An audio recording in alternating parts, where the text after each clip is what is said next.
আসসালামু আলাইকুম। আপনাদের মাঝে আজকে আরেকটা নতুন টিউটোরিয়াল নিয়ে আসছি। এটাও শেয়ার ফোর্স বেন্ডিং ওয়ান ডায়াগ্রামের উপর। আজকের টিউটোরিয়ালটা on simple supported beam. It is on a point loaded and distributed loaded beam. তো এখানে আমরা ক্যালকুলেশন আজকে যেটা ক্যালকুলেশন করতে হবে এবং ড্র করতে হবে, এটা দেখুন চিত্রটা। যে চিত্রটাতে আমরা এর আগে দেখেছি যে পয়েন্ট লোড এবং ডিস্ট্রিবিউটেড লোড, আর এখানে দুইটাই ডিস্ট্রিবিউটেড লোড, কিন্তু দুইটা ডিস্ট্রিবিউটেড লোডই একটা ভেরি করতেছে। একটা ভেরি, একটা কম লোড একটা বেশি লোড আছে। তো এটার ক্ষেত্রে আমরা স্বাভাবিক নিয়মেই আমরা আমাদের কম লোডটুকু একটা লোড ধরবো, পুরো বেশি লোড যেটা আছে সেটা থেকে একটা লোড ধরবো, দুটো ধরে আমরা ক্যালকুলেশন করব।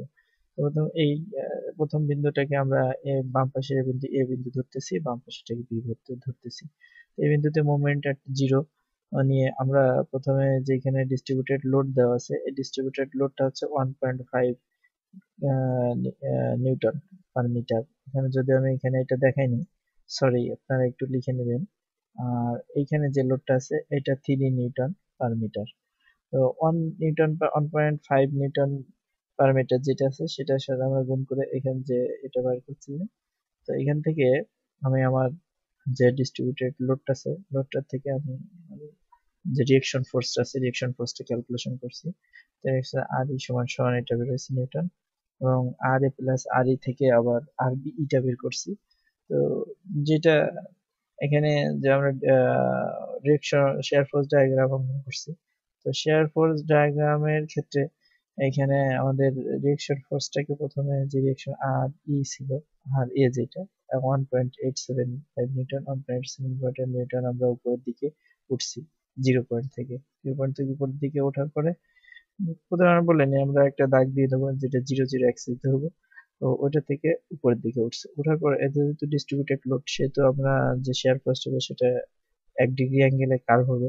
তো এখানে টোটাল লোডটার সাথে আমাদের যখন এই যে যতটুকু উঠছে এখানে যে ডিস্ট্রিবিউটেড লোড আছে 1.5 নিউটন পার মিটার, ওয়ান গুণ করলে 1.5, যেহেতু 1.5 লোড কিন্তু আমার উঠছে 1.87, এখান থেকে এ পর্যন্ত আসার পরে 1.5 আসছে, 1.5 আসার পর আমার অবশিষ্ট যে লোডটা থাকবে সেটা হচ্ছে 0.375 নিউটন।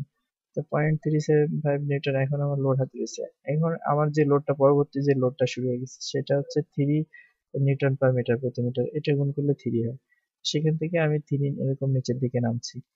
3 নামার পরে এখানে যেটা হয়েছে, আমি ছিল আমার পজিটিভ 0.375 ছিল, আর নিচের দিকে এটা নামছে 3। তো 3 নামার পরে যেহেতু এটা এখানে দিয়ে আসতে হয়েছে, তো এটা এখান থেকে কমে গেছে 2.625 নিউটন আসছে। এখানে দেখেন আমার আগের যে ইয়েটা ছিল আর ই যে এই পয়েন্টটার যে রিয়াকশন ফোর্স ছিল 2.65 টা সেম হয়ে গেছে। এটা এখানে উঠে 0 পয়েন্টের সাথে মিলে গেছে। সো শেয়ার ফোর্স ডায়াগ্রাম ওকে। এরপরে আসেন বিএমডি তে। বেন্ডিং মোমেন্ট ডায়াগ্রাম অঙ্কন করার ক্ষেত্রে আমরা এখানে যেটা দেখতে করতেছি সেটা স্বাভাবিকভাবে আগের মতনই আমরা এরিয়া বের করব। তো এখানে এরিয়া বের করতে যে একটু সমস্যা হবে, যা প্রথমটা টার্মটা আমরা বের করে ফেলবো সহজেই। এইটাকে একটা সিম্পল ত্রিভুজ ধরবো, ত্রিভুজ ধরলে আমি এখান থেকে আহ, যে লোডটা আছে সে লোডটা আমি পেয়ে যাব। লোড ডেনসিটির যে লোড, এখানে এই লোডটা পাইলে এখানে যে ক্যালকুলেশন আছে এটা আমি সহজে এরিয়াটা বের করে ফেলবো। এরিয়াটা বাহির করার পরে এখান থেকে এরিয়াটা বাহির করার পরে যে আমার এটা থাকবে, লোডটা হবে সেটা 1.25। এখানে দেখেন আর একটু ছোট স্টেট ডিস্টেন্স আছে। তো আমরা এটাকে সে আগের মতন বের করছি 0.375/x, আবার এই যে লোডটা আছে সেই লোডটা আছে 1 - x, এই ডিস্টেন্সটা সেটা 1 - x ধরার পরে এখান থেকে আমরা এক্স এর ভ্যালুটা পেয়ে গেছি। এক্স এর ভ্যালুটা পেলে এটা একটা ত্রিভুজ হয়ে গেছে। এই ত্রিভুজের হাফ ইন্টারভ্যাল উচ্চতা যেটা ছিল সেটা দিয়ে বাইর করার পরে এখানে যে এরিয়াটা আসছে সেই এরিয়াটা এইখানে যে ভ্যালু ছিল এরিয়াটা এটার সাথে যোগ হয়েছে, যতটুকু বেশি আসছে ততটুকু যোগ হওয়ার পরে 1.148, এই এরিয়াটাকে যোগ 1.1। এখন আমি দেখেন এখানে এটা ক্রস করছে। আগে বলছি যে যেখানে শেয়ার ফোর্স ডায়াগ্রাম তার সাইন চেঞ্জ করবে ওইখানে বেন্ডিং মোমেন্ট সর্বোচ্চ হবে। অনেক সময় এটা অনেক অবজেক্টিভ পরীক্ষাতেও আসে চাকরির ক্ষেত্রে যে কোথায় বেন্ডিং মোমেন্ট সর্বোচ্চ হয়। তো আমরা এই জিনিসটা যদি এখানে মনে থাকে যে বেন্ডিং শেয়ার পোস্ট ডায়াগ্রাম যেখানে তার সাইন চেঞ্জ করে ওইখানে বেন্ডিং মোমেন্টটা সর্বোচ্চ হয়। তো এখানে দেখেন নেগেটিভ সাইডে যে ত্রিভুজটা হয়েছে তো সেটার এরিয়া বার করছি, এরিয়া বাইর করলে 1.14ই হবে। তো এইটা যখন এরকম কার্ভ 1 ডিগ্রি অ্যাঙ্গেলে তাহলে bending moment diagram 2 degree angle হবে। তো 2 ডিগ্রি অ্যাঙ্গেল যখন করছে ঠিক আছে 0 পয়েন্টে মিলে গেছে। তো আমি যদি এখানে ক্যালকুলেশন দেখাই নি, আপনারা কাইন্ডলি আমি যেভাবে ইনস্ট্রাকশন দিছি এভাবে করে দেখবেন, আশা করি মিলে যাবে, মিলে যাবে।